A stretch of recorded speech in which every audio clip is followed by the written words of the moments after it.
వందే మాతరం, వందే మాతరం, వందే మాతరం. జరుగుతున్న దాడుల్లో కేవలం ప్రపంచంలో ఉన్న హిందువులందరూ కూడా ఏ విధంగా ఇబ్బందులు పడాలో అంతకి కిరాతకమైన ఇబ్బందుల్ని బంగ్లాదేశ్లో చూపిస్తున్నారు. ఇంతకుముందు సిరియాలో కానీ ఆఫ్ఘనిస్తాన్లో కానీ హిందువుల మీద ఇంత గట్టి దాడులు జరగలేదు, కేవలం బంగ్లాదేశ్లో జరుగుతున్నాయి. ఇదంతా ప్రపంచ కుట్రలో భాగంగా ముస్లిం కమ్యూనిటీ వీళ్ళు కాంగ్రెస్ కూడా దాంట్లో ప్రధానంగా పాత్ర పోషిస్తూ వాళ్ళందరినీ ఎంకరేజ్ చేస్తున్నారు. ఈ కుట్రని భారతదేశంలో ఉన్న హిందూ సంఘాలన్నీ కూడా ఖండిస్తున్నాము. ఇది జనాల్లో ఈరోజు హిందూ చైతన్య ఆధ్వర్యంలో జరుగుతున్న అన్ని హిందూ సంఘాల యొక్క నిరసన ర్యాలీ ఇందులో జనాల్లో కూడా మనం చేయడం జరిగింది. జై శ్రీరామ్. రథం కదిలింది కనుక హిందువులపై దాడి ఆపాల్సినటువంటి బాధ్యత అందరి మీద ఉంది. మనం ఎప్పుడైతే నిద్రపోతూ ఉన్నామో మనల్ని దోచుకోవటం అయితే తథ్యం. పూర్వం నుంచి మనం చూస్తున్నాము. మహారాణి ఝాన్సీ, వీర శివాజీ, జిజియా, భగత్ సింగ్, లాలా లజపతి రాయ్, మహాత్ములందరూ కూడా వాళ్ళ ప్రాణాలను సైతం లెక్క చేయకుండా త్యాగం చేసి మనల్ని అస్వతంత్ర పాలన నుండి రక్షించి స్వతంత్రుల్ని చేశారు. మరి ఇవాళ జరుగుతుందేంటి? మళ్ళీ అవే దాడు. నిజాం పరిపాలనలో ఎంత కష్టపెట్టారో మన తాతలు ముత్తాతలకు తెలుసు. ఆంగ్లేయులు మనల్ని ఎంత బాధ పెట్టారో ఇప్పుడు మనకి తెలుసు. మళ్ళీ నిద్రపోతున్నాం. దేశభక్తి మన పిల్లలకి నేర్పాలి, దైవభక్తి నేర్పాలి, మాతృభక్తి నేర్పాలి, పితృభక్తి నేర్పాలి. ఎక్కడ ఉన్నా సరే ప్రాణానికంటే కూడా ధర్మం గొప్పది. హిందూ ధర్మాన్ని రక్షించడానికి నేను ఏ విధమైన త్యాగం చేయడానికైనా సిద్ధం అనే ఆత్మబలాన్ని అందరిలో నింపుకోవాలి. అందరం కలిసి బంగ్లాదేశ్లో హిందువులపై జరుగుతున్న దాడిని ఆపాలి. ప్రపంచనం అవ్వాలి అందరూ కలిసి ధర్మ రక్షణ కోసం. అప్పుడు దుర్మార్గం చేసే వాళ్ళు బలహీన పడతారు. మనం నిద్రాణంగా ఉంటే దుర్మార్గులు బలపడతారు. కాబట్టి హిందూ బంధువులందరూ కూడా మేల్కొనాలి, ఐక్యం తెచ్చుకోవాలి, పోరాటం చేయాలి. దేని మీద? అధర్మం మీద, అధర్మం చేసే రాక్షసుల మీద. కాబట్టి బంధువులారా, మన గుడలని కూలగొట్టి మన స్త్రీల పైన అత్యాచారాలు చేసి ఎన్నో రకాల ఇబ్బందుల్ని కలగజేస్తున్న దుర్మార్గులైనటువంటి జనుల్ని దునుమాడటానికి మనందరం సింహాలం కావాలి.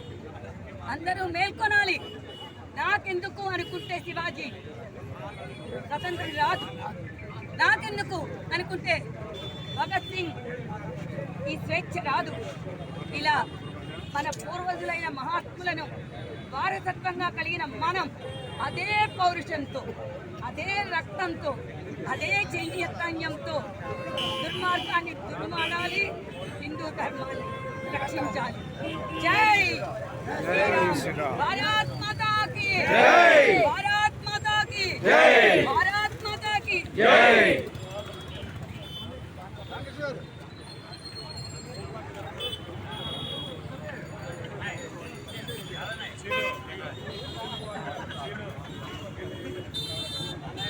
దేశంలో ఉన్న ప్రతి హిందూ హృదయం ధరిస్తుంది.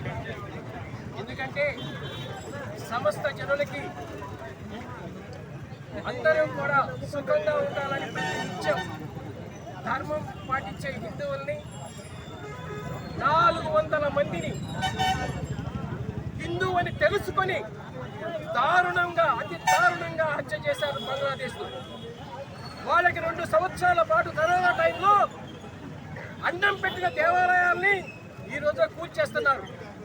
ఈ సమాజం ఇట్లాగే ఎదుర్కొంటే రేపటి రోజున మనకు కూడా అలాంటి దుస్థితి వస్తుందని ఈ హిందువులు గమనించాలని కోరుకుంటున్నాం. ఎందుకంటే అది ఎక్కడో పక్కింట్లో జరిగిన సంఘటన కాదు, మన హిందూ బంధువులు జరిగిన సంఘటన మనం గుర్తించుకోవాలా. ఎందుకంటే ఈ సంఘటన చూస్తే 2 మినిస్టర్స్ ని, ఆ క్యాబినెట్ లో ఉన్న 2 హిందూ మినిస్టర్స్ కావాలని కాల్చి చెప్పారు రోడ్డు పైన. ఇది ఎక్కడ ఉంది? వీళ్ళు చెప్తున్న సోషలిజం ఎక్కడ ఉంది? వీళ్ళు చెప్తున్న సెక్యులరిజం ఎక్కడ ఉంది?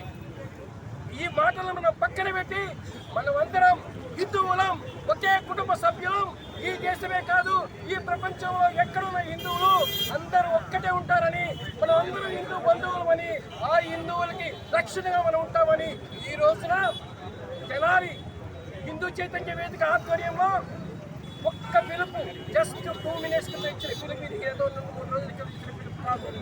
ఇంతమంది తేదరయ్యారు. అదే ఈ చైతన్య వేదిక అందరికీ రకరకాల మాధ్యమాల ద్వారా ప్రచారం చేస్తే ఈ తెనాలి మొన్న ఈ రోజున జరిగిన సంఘటన మరొకసారి గుర్తు చేసుకోవాల్సింది.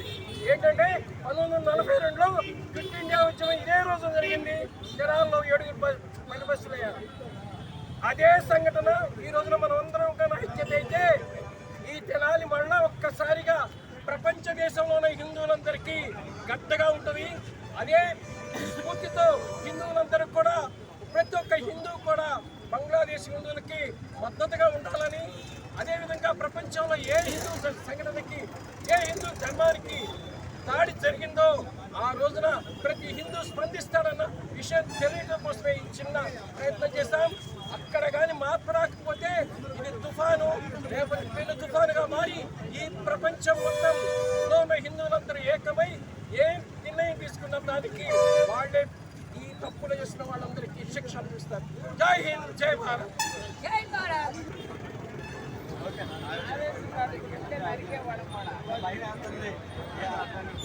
జై శ్రీరామ్. అందరికీ నమస్కారం. అయితే మనందరం దాదాపు ప్రక్రియతో అందరం కూడా గమనిస్తాము. పక్క దేశంలో అయితే బంగ్లాదేశ్ మన నుంచి విడిపోయిందో, ఆ బంగ్లాదేశ్లో వాళ్ళ స్వప్రయోజనాల కోసం కొన్ని రాజకీయ కారణాలతో వాటి చేసే కొన్ని మందులు ఈరోజు హిందువుల మీద దాడులుగా వాటిని మార్పు చేసి యావత్ హిందూ సమాజాన్ని, అక్కడ బంగ్లాదేశ్లో ఉన్న హిందువులందరినీ కూడా అక్కడి నుంచి తరివేసే లేదా చంపేసే ప్రక్రియ ఏదైతే జరుగుతుందో దాన్ని వ్యతిరేకిస్తూ ఈరోజు తెనాలిలో హిందూ చైతన్య వేదిక మన మార్కెట్ సెంటర్ నుంచి శివాజీ చౌక్ దాకా ర్యాలీ చేయడం జరిగింది.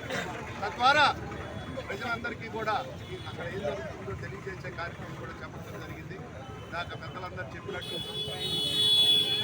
పక్కన ఉన్న పాకిస్తాన్ కానివ్వండి, బంగ్లాదేశ్ కానివ్వండి, రెండు కూడా మత ప్రాతిపదికన విడిపోయి మన నుంచి కేవలం వాళ్ళ మతాన్ని అక్కడ పెంపొందించుకునేలాగా హిందువుల మీద దాడులు చేస్తూ ఉంటే, ఇక్కడ ఉన్న కొన్ని రాజకీయ పార్టీలు వాళ్ళకి వత్తాసుగా సెక్యులరిజం ఇలాంటి విచిత్రమైన పదాలతో వీళ్ళు ఇక్కడున్న వాళ్ళకి కొమ్ము కాయటం నేను చాలా చూసా.